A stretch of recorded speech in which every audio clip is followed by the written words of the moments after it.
senior guard Juan'ya Green. Coach, an opening statement about today's game, please. Well, great game. It's funny. It's almost like the game up at our place where we had the big lead in the first half and seemed to have everything under control. And then, they wouldn't go away and came back. And to their credit, they won the game at our place. And it was like a repeat. They were playing terrific in the first half. We could do, to their credit, I mean, it's because of them, we could do nothing right. But in the second half, we came back and we were able to find a way to win. So, two great teams, two really, really good teams. I mean, man, Baltimore's going to be incredible. I don't know how long a drive it is for all people down here, but they need to start saving up their gas money to get up there and see those games because it's going to be a great tournament. This guy's unbelievable. Didn't even have a great night, but when he needed to make big plays, 4-point plays and the whole bit down the stretch, he did it. But our kids, refuse to lose. I know it's a cliche, but our kids just refuse to lose. Questions? Coach, what was it like for you to watch him sort of take over there in those last couple minutes? I've been doing it for 5 years, so it's when you have a coach and a player relationship, it's about communicating, it's about trust, it's about believing in each other. And I don't know if I've ever had a player that believed in more than Juan'ya Green. We just get the ball to him and we try to find different ways to put him in the ball screen situation and mix it up. And that's a good defensive team that we beat. I mean, that's as good a defensive team as we've seen all year. They got a great scheme, really hard to score against, and but at the same time, we found a way to do it. Joe, what was the topic at halftime, and was the game up at Hempstead mentioned at all? Not, well, in the sense that, like, hey, they did it to us, we can do it to them. I know that sounds a little high schoolish, but if they can do it, we can do it. I mean, we did mention that, but it was more about what we were doing defensively. We tried to make a couple adjustments defensively. They were having their way with us in the first half. Again, to their credit, Kevin did a great job putting some good stuff together. What did you tweak in that zone? We want us to tell them that. We can't.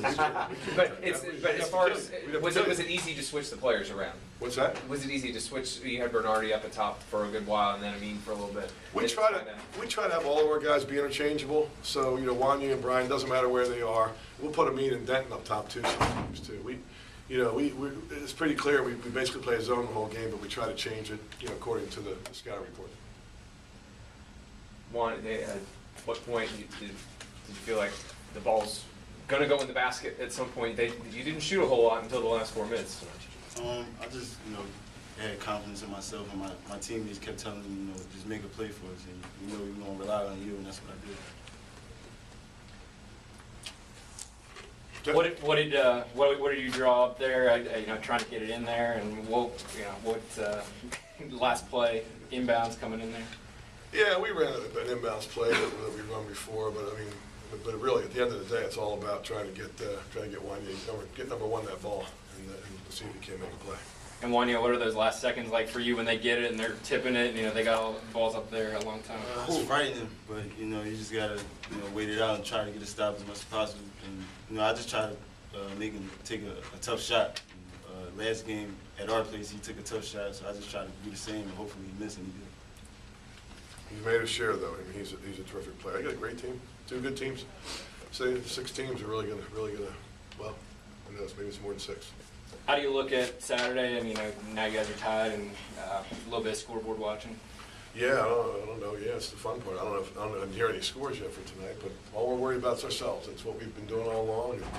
And we learned early with this league that if you think anything more than one game at a time, that you won't win that one game that you're about to play. So, big weekend, and Charleston wasn't even mentioned. The coaches have been talking about Charleston because one of them got the scout, but that's what's tough about this Thursday-Saturday thing. I think it's terrible. I think it's horrible. I think it's unfair for the players more than anything else. But it's hard to do a great job getting them ready. But we got to fly back to New York tomorrow. So other people do it too. It's all right. We'll be there. Coach, how much do you think in the first half maybe the travel affected you guys getting here at 3 in the morning?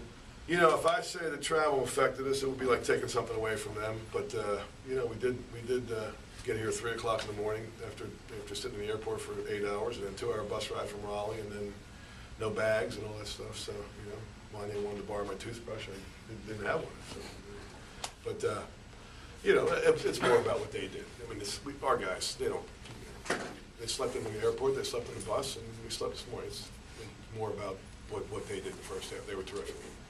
Any other questions? Thank you, guys. Thanks.